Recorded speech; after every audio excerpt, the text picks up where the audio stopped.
Most of us grew up thinking that raising pigs the right way meant buying the right feed, the kind that comes in a £50 bag with a brand name on it. And if you've been farming for any length of time, you already know how much that adds up. Feed prices go up. Supply gets unpredictable. And somewhere along the way, the idea of a truly self-sufficient family farm starts feeling out of reach. But here's what I find interesting. Before commercial feed took over, American farming families raised healthy, productive pigs for generations, using plants most people today walk right past. Not as a last resort, as a deliberate system that worked season after season without chemical additives or outside dependency. That knowledge didn't disappear because it stopped working. It got pushed aside when the feed industry made the alternative seem unnecessary. In this video, I'm walking you through 5 of those plants. What they are, how farmers actually used them, and whether any of them are realistic for you to try today. If self-sufficient, sustainable farming still means something to you, this channel was built for that. I share forgotten animal and plant systems every week, and subscribing means you won't miss what most people never think to look for. Welcome to the Animal and Plant Lost Vault. Let's get into it. Why natural plant-based growth works. Before we get into the 5 plants, it helps to understand the basic principle behind all of this, because once you see it, the rest of the video will make a lot more sense. Pigs have highly adaptable digestive systems. They evolved foraging on roots, leaves, fruit, and fibrous plant material. Their bodies are genuinely designed to extract nutrition from whole, natural sources, not just processed pellets. Now, commercial feed is not the enemy. It is convenient and it works, but it creates a dependency that small farms feel most painfully when prices spike or supply gets disrupted. And here is where most people don't realize the gap. The problem is often not how much feed a pig eats.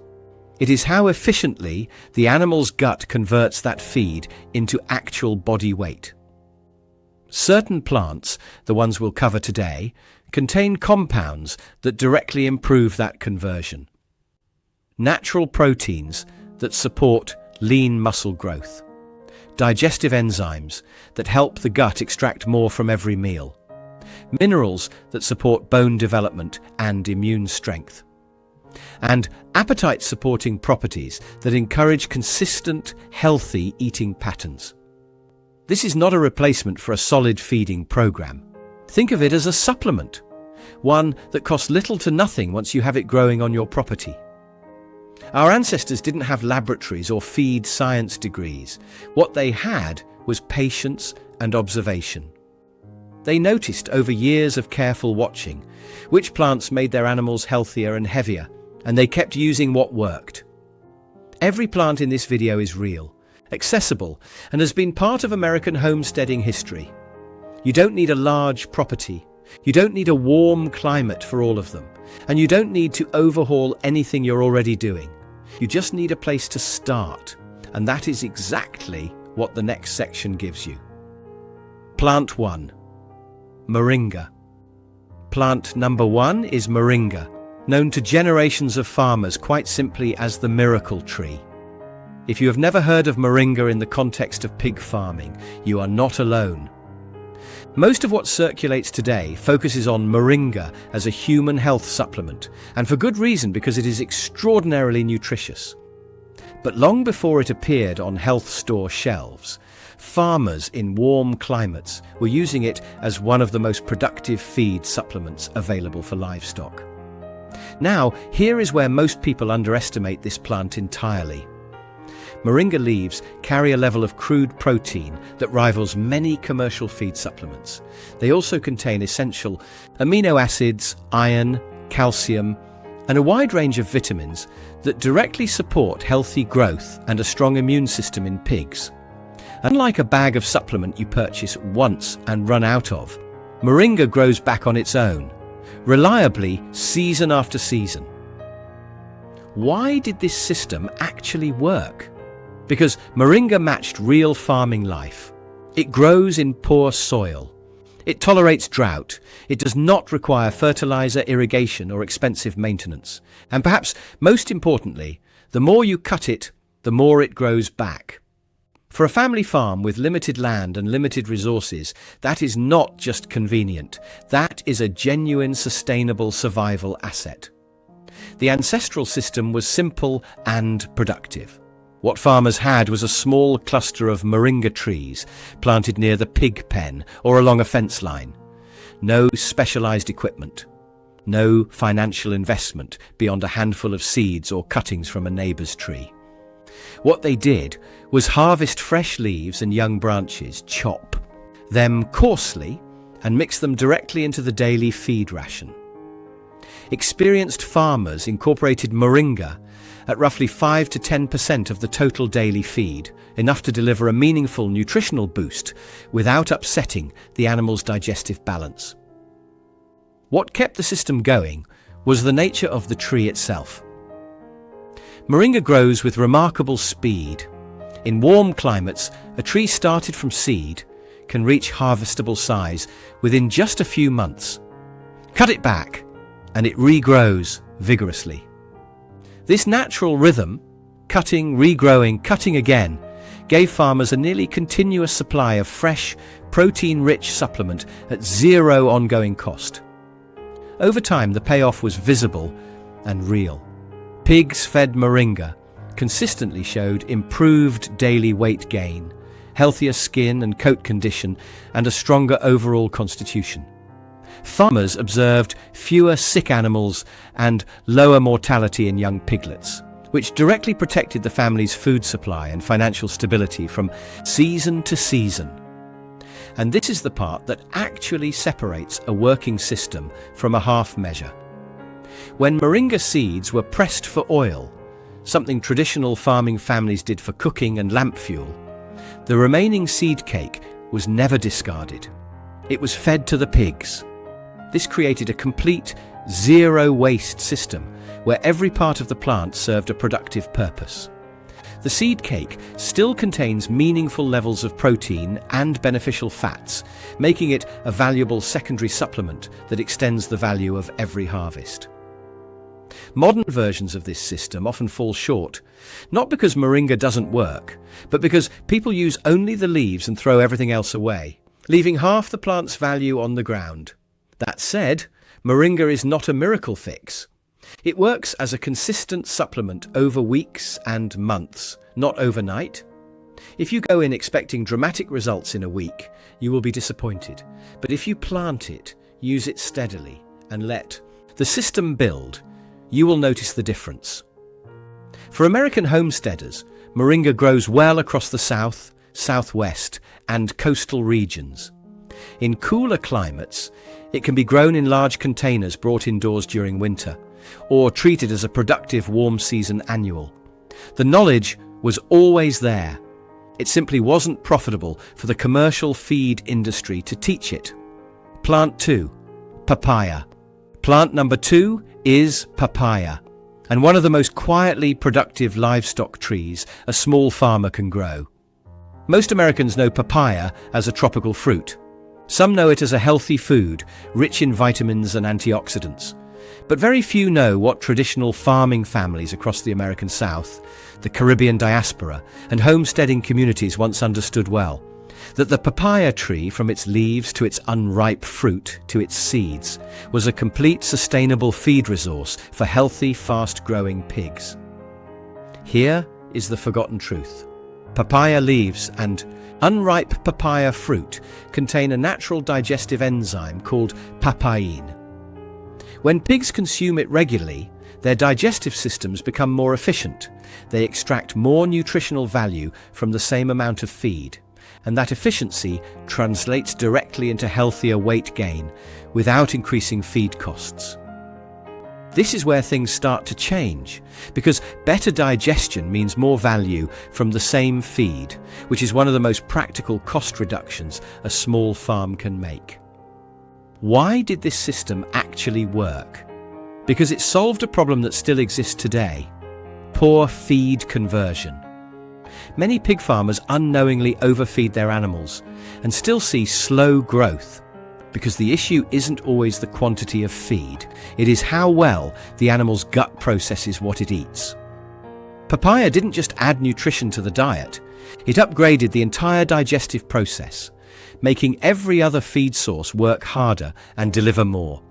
The ancestral system was straightforward and sustainable. What farmers had was one or more papaya trees growing on the homestead, often already planted for family fruit production. The pigs received the benefit as a natural byproduct of the family's own food system. What they did was collect unripe papaya fruits, fallen leaves, and fruit peels from the kitchen and feed them fresh to the pigs several times per week. Nothing was purchased. Nothing was processed. The tree provided and the pigs received. What kept the system going was the papaya tree's remarkable productivity. In warm climates, a papaya tree can begin producing fruit within just a few months of planting and continues producing for years. Because unripe fruit served the pigs better than ripe fruit served the market, farmers had a constant, self-sufficient supply of natural digestive support at every stage of the growing season. Over time, the payoff extended beyond faster growth. Pigs fed papaya regularly showed improved gut health, reduced bloating, and more. Consistent appetite. All signs of a healthier, more productive animal.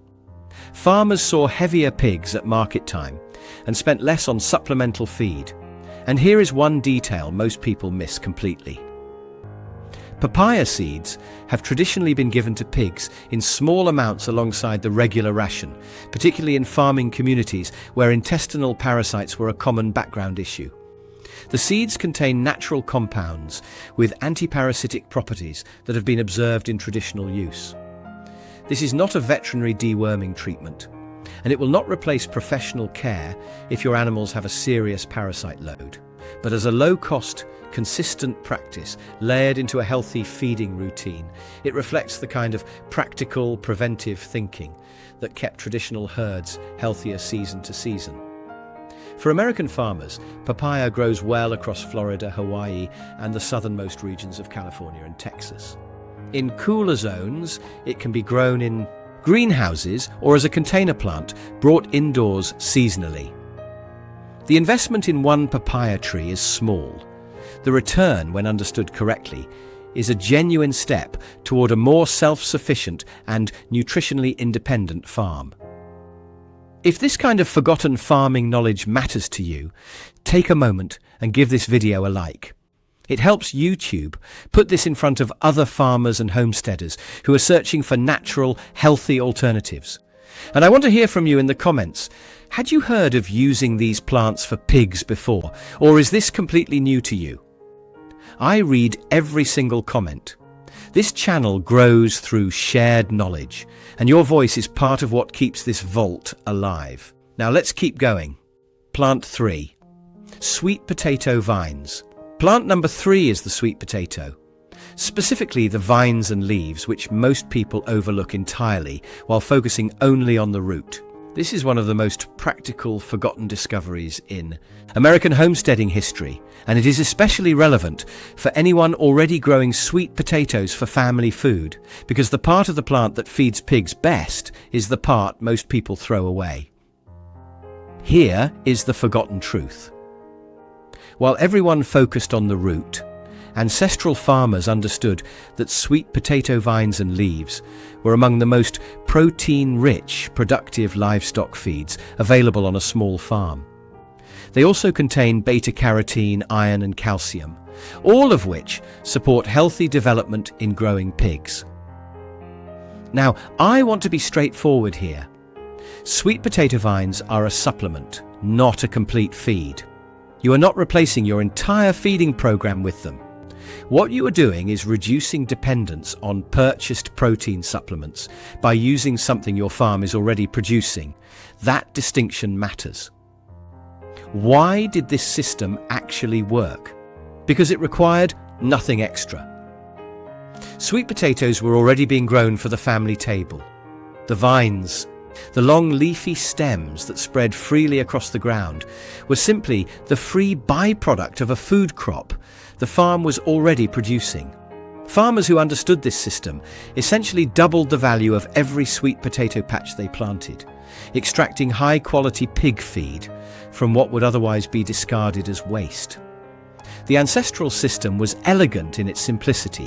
What farmers had was a sweet potato patch, grown primarily for human food. No additional land, no second crop to manage, no new investment of any kind.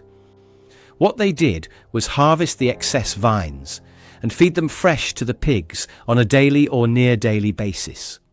The vines could also be fed wilted, which improved how readily the pigs accepted them and made it easier for animals to consume larger amounts. What kept the system going was the plant's natural growth habit. The more the vines were harvested, the more vigorously the plant produced new growth. Farmers weren't reducing their sweet potato yield by cutting the vines. They were stimulating the plant while simultaneously feeding their animals. This productive cycle sustained itself with almost no additional effort, season after season. Over time, the payoff was significant.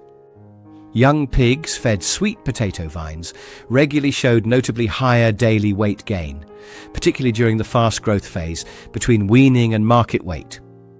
The combination of digestible protein, natural vitamins, and high palatability meant pigs consumed the vines eagerly, which is itself a reliable sign of genuine nutritional value. And here is the small step that most people skip, and it genuinely makes a difference. Wilting the vines for approximately 24 hours before feeding slightly reduces the oxalate content naturally present in the leaves. Oxalates in significant quantities can interfere with calcium absorption in growing animals.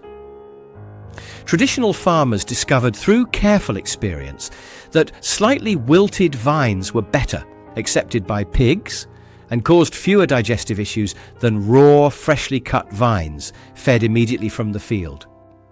It is a small step that takes almost no effort, but it reflects exactly the kind of patient, observational wisdom that made ancestral farming systems so remarkably durable across generations. Sweet potatoes grow as warm season annuals across most of the continental United States, thriving particularly well in the South, Mid-Atlantic, and lower Midwest. For any homesteader already growing them, this system is immediately accessible, completely sustainable, and realistic from the very first season. Plant 4, Comfrey. Plant number 4 is Comfrey, once so central to traditional American and European homestead farming that old-timers simply called it the livestock herb. If you have never heard of Comfrey in connection with pigs, that is a sign of exactly how thoroughly this knowledge has been buried. A century ago, no serious homesteader in the American farming tradition would have considered raising pigs without it. Here is the forgotten truth. Comfrey is one of the most nutritionally dense plants ever documented for livestock feeding. It contains high levels of crude protein, a full complement of essential amino acids, and, remarkably for a plant, it is one of the very few non-animal sources of vitamin B12. A deficiency in B12 leads to poor growth, weakness, and reproductive failure in pigs. Comfrey addressed this quietly, naturally, and at no cost to the farmer. Comfrey also contains a naturally occurring compound known to promote cell regeneration and support the repair and growth of healthy tissue. Traditional farmers didn't know the chemistry, but they observed the results: healthier animals, faster growth, and a stronger overall condition that held up through hard seasons. Now here is the honest part. Comfrey takes patience. You are not harvesting a meaningful amount in the first season. You are establishing a long-term asset. Farmers who understood this planted their Comfrey beds years before they expected full returns, and they benefited from it for the rest of their farming lives. If you are thinking short-term, this one is not for you. But if you think like a homesteader, it is one of the best investments you can make. Why did this system actually work? Because comfrey is one of the most productive perennial plants a farmer can establish. Plant it once and it returns every year for decades. Its deep roots mine nutrients from deep underground that shallow-rooted plants cannot access, drawing minerals to the surface and concentrating them in the leaves. This means comfrey consistently delivers rich, healthy nutrition regardless of poor surface soil conditions, making it an ideal investment for farms with less than perfect land. The ancestral system was a long-term investment that paid generously. What farmers had was a dedicated comfrey bed, typically planted along a fence, line behind the barn, or in a corner of the property not needed for other crops. No ongoing cost, no replanting required. What they did was cut the large, broad leaves 4 to 6 times per growing season and feed them fresh to the pigs alongside the regular feed ration. The plants were never completely stripped. Farmers always left enough growth to allow rapid regeneration, understanding instinctively that the system rewarded patience and consistency. What kept the system going was comfrey's extraordinary resilience. It tolerates partial shade, poor soil, and varying rainfall. It is extremely difficult to kill once established. For a farming family planning ahead, thinking not just about this season but about the next decade, a comfrey bed was a foundational investment in the farm's productive future. Over time, the payoff was comprehensive. Pigs fed, comfrey regularly showed improved daily weight gain, denser bone structure, healthier reproductive outcomes in breeding, animals, and stronger piglet survival rates. These were not marginal improvements. They represented the difference between a farm that struggled year after year and one that steadily produced healthy, profitable animals without increasing dependence on purchased inputs. And here is what most people today overlook completely. Comfrey was never just a pig feed on the traditional homestead. After the cutting season, older leaves and stems were composted directly into garden beds, where comfrey's nutrient density enriched the soil and improved the productivity of vegetable crops growing alongside the livestock operation. The same plant that grew the pigs also grew the garden. This kind of integrated productive system, where one plant serves multiple roles across the entire family farm, was the cornerstone of truly self-sufficient American homesteading. Comfrey grows well across most of the continental United States. It prefers moist, fertile soil, but tolerates a wide range of conditions. Hardy varieties are widely available from specialty seed and plant suppliers. The investment in establishing a comfrey bed is small. The return, measured across decades of free, nutritious, sustainable pig feed, is one of the most reliable a small farm can make. Plant 5, banana and plantain. Plant number 5 is the banana, specifically the full plant, including the fruit, the peels, and the massive water-filled stem that most people discard without a second thought once the fruit has been harvested. In traditional farming communities across the American South, the Caribbean and Hawaii, the banana plant was never simply a fruit tree. It was a complete, productive livestock resource. And among traditional pig farmers, the banana stem and its byproducts were considered one of the most reliable energy feeds available during lean and dry seasons. Here is the forgotten truth. While the banana fruit itself is universally familiar, the part of the plant that mattered most to ancestral pig farmers was the thick, water-rich stem that supports the plant from the ground up. After the fruit cluster was harvested, the entire stem was cut down. Rather than burning or composting it, farmers chopped it into manageable sections and fed it directly to the pigs over the course of several days. The stem is composed largely of water and digestible carbohydrates, including natural sugars and starches that provide readily available energy for growing pigs. During dry seasons when grain was scarce and pasture was thin, The banana stem was one of the few locally available sustainable feed sources that could reliably maintain body condition and daily weight gain in pigs without purchasing a single thing from outside the farm. Why did this system actually work? Because banana plants are extraordinarily productive and essentially self-renewing. After the fruiting stem is cut, the plant produces offshoots from the base. These grow into new plants, within weeks, naturally replacing what was harvested. A small stand of banana plants along a property boundary could supply a continuous rotation of productive stems year after year, with no replanting, no fertilizer requirement, and no investment beyond the initial planting. The ancestral system was built around the entire plant. Nothing wasted, nothing overlooked. What farmers had was a stand of banana or plantain plants growing along a fence line at the edge of a garden or around the border of the homestead. In many traditional farming families, bananas served a triple purpose: fruit for the family, leaves for wrapping food and providing natural shade, and stems for the animals. What they did was use everything. Ripe and overripe fruit went to the pigs as a high-energy addition to the daily ration. Kitchen peels were collected and added to the feed trough. When a fruiting stem was cut at harvest, it was chopped and fed immediately, or stored and fed over several days, depending on the size of the herd and the season. What kept the system going was the plant's natural reproductive cycle. Farmers managed the offshoots carefully, selectively trimming them to control how many plants were actively producing at any given time. This created a staggered year-round supply of feed material that synchronized naturally with the farm's seasonal patterns and the pigs' nutritional needs. Over time, the payoff was both practical and financially meaningful. Pigs maintained on banana plant material during lean seasons arrived at market weight on schedule, protecting the family's income at precisely the time when other farms were watching their animals lose condition.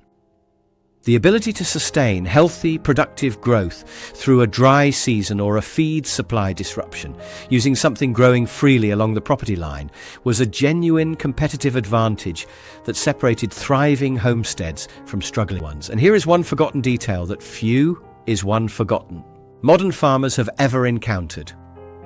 Fermenting banana peels for 24 to 48 hours before feeding significantly increases their digestibility and improves how readily pigs accept them.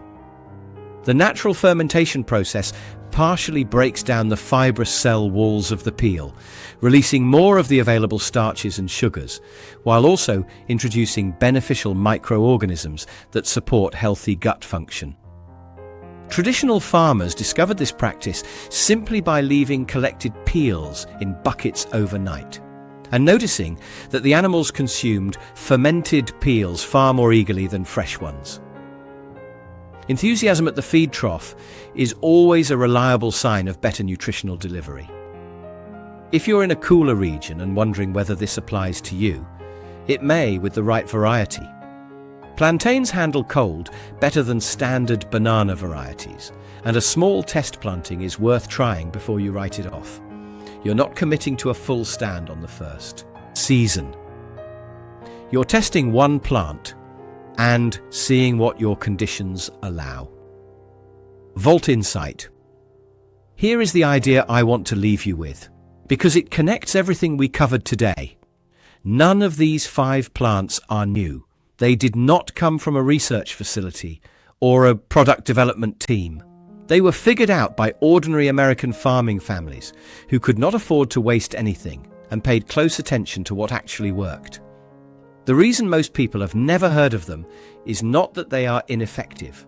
It is that there is no business model in teaching you to grow your own feed supplement from a tree in your yard. That is not a conspiracy. It is just economics. When commercial products become affordable and convenient, traditional knowledge quietly fades. Not because it stopped working, just because it stopped being taught. But here is what that means for you today. Every plant we talked about is still growing.